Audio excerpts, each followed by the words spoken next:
નમસ્કાર, હું છું હિના અને આપ જોઈ રહ્યા છો ઇન્ડિયા ન્યૂઝ ગુજરાતના મહત્વના સમાચારની શરૂઆત કરીશું આપણે જૂનાગઢથી। તો જૂનાગઢના માળિયાહાટીના ખાતે રહેતા અમિત પંડ્યા નામના યુવક સાથે લગ્ન કરવાની લાલચ આપી ઝાંસીની રોશની જવાહર નામની યુવતીએ યુવકને ફસાવ્યો હતો।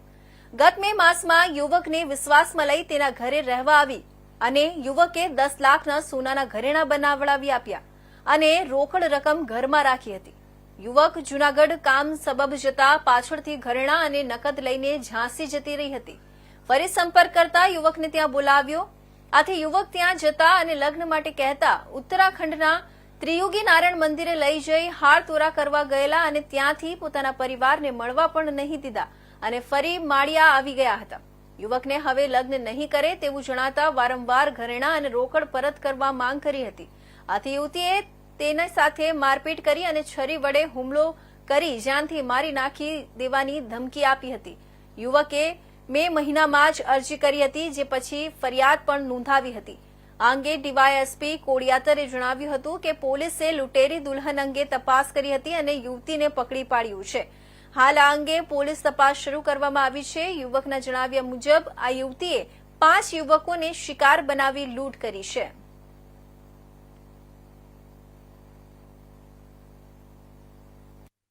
મારું નામ અમિત મહેન્દ્રભાઈ પંડ્યા છે।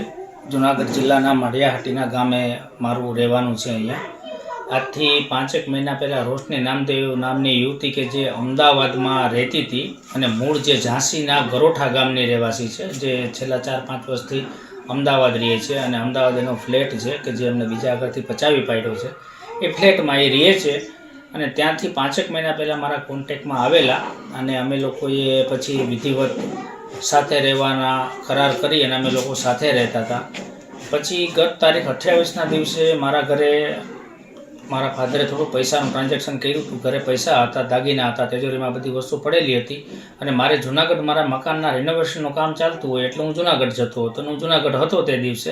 ત્યારે જ્યારે અમે આવ્યા ત્યારે અમને ખબર પડી કે ઘરેથી આ કોઈને કોઈ જાતની પણ જાણ કર્યા વિના દાગીના, ઘરમાં પડેલી રોકડ રકમ, રિનોવેશનના કામે જે પૈસા અમે ઘરે રાખ્યા હતા એ રોકડ રકમ, મારા દસ્તાવેજો અને બાકી મારી ટિકિટો, મારા બિલો અને બીજું મારા ફૂડ લાયસન્સ વગેરે દસ્તાવેજો, ચેકબુક, પાસબુક બધું લઈને અહીંથી નીકળી ગયા છે, અહીંથી ફરાર થઈ ગયા છે।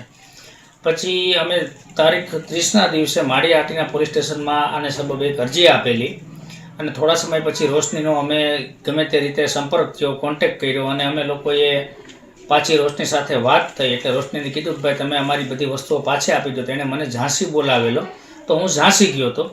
ઝાંસીથી પછી જ્યારે મેં મારી વસ્તુઓ માંગી તો મને એ ઝાંસી મળ્યા, એના ગામ ગરોઠા ન લઈ ગયા કે ત્યાં જવાય એમ નથી, જઈ શકાય એમ નથી। તમે મારા પર ભરોસો રાખો, મારો ભાઈ આવશે, બધો સામાન એની આગળ પડ્યો છે અને આવીને તમને બધોય સામાન અમરાપુર આપી દેશે જ્યારે મારી બેબીને મૂકવા માટે ગામડે આવશે ત્યારે। આવું કહીને અમે લોકો ત્યાંથી નીકળ્યા હતા અને 10 દિવસ ઘરે નથી આવ્યું એવું કીધું, એવું એમનું કહેવાનું હતું। એટલે અમે થોડાક સમય બહાર રહ્યા, ત્રિયુગી નારાયણમાં ગયા ફરવા અને ત્યાં અમે એમના કહેવા ઉપર ને ભરોસામાં એની વાત પર ભરોસો રાખી અને હાર તોરા વગેરે કર્યું હતું। ત્યાંથી અમે રિટર્ન આવ્યા અને પાછા અહીંયા આવ્યા પછી 2-4 દિવસ રહેવાના અંદર જ્યારે મેં મારી વસ્તુ માંગવાની શરૂઆત કરી તો એણે માથાકૂટને ઝઘડાવવાની શરૂઆત થઈ। જ્યારે મેં થોડું પ્રેશર વધાર્યું અને મારી વસ્તુઓ માટે મેં ભાર આપ્યો, ભારપૂર્વક મારી વસ્તુ મેં માંગવાની શરૂઆત કરી કે તમારો ભાઈ ક્યારે આવશે ને ક્યારે આ વસ્તુઓ આપશે, તો એણે મારી ઉપર સીધો જીવલેણ હુમલો કરી દીધો, લાકડી અને ચાકુ વડે હુમલો કર્યો અને પછી સીધા ઘરેથી અહીંથી ભાગી ગયા। એટલે અમે માળિયા પોલીસ સ્ટેશનમાં સીધી ફરિયાદ દાખલ કરાવેલી અને માળિયા પોલીસે અત્યારે એની ધોરણોસરની કાર્યવાહી કરીને એમને પકડ્યા છે અને પછી હવે કંઈક નોટિસ આપી અને માળિયા પોલીસે એને જવા દીધેલા છે કે કેમ એ અમને ખબર નથી। એટલે એના માટે અમે લોકો આ કરીએ છીએ અને અમારી એટલી જ માંગ છે કે ભાઈ આવા તો કિસ્સાઓ આની અગાઉ પણ 2-3 લોકોની સાથે કરી લીધા છે, જેના આધાર પુરાવા બધા છે। હરિયાણામાં કંઈક 1-2 લગ્ન કરેલા છે, દિલ્હીમાં લગ્ન કરેલા છે, અમદાવાદ રજોડા ગામના પૂર્વ સરપંચ રોહિત આગળથી ફ્લેટ, ગાડી વગેરે પચાવી પાડેલું છે। આવી બધી ઘણી વાતો છે। તો પોલીસ અને ન્યાયતંત્ર આમાં યોગ્ય પગલાં લે અને આવી લૂંટેરી દુલ્હનો વારંવાર બીજા કોઈ આનો ભોગ ન બને એવી આશા છે।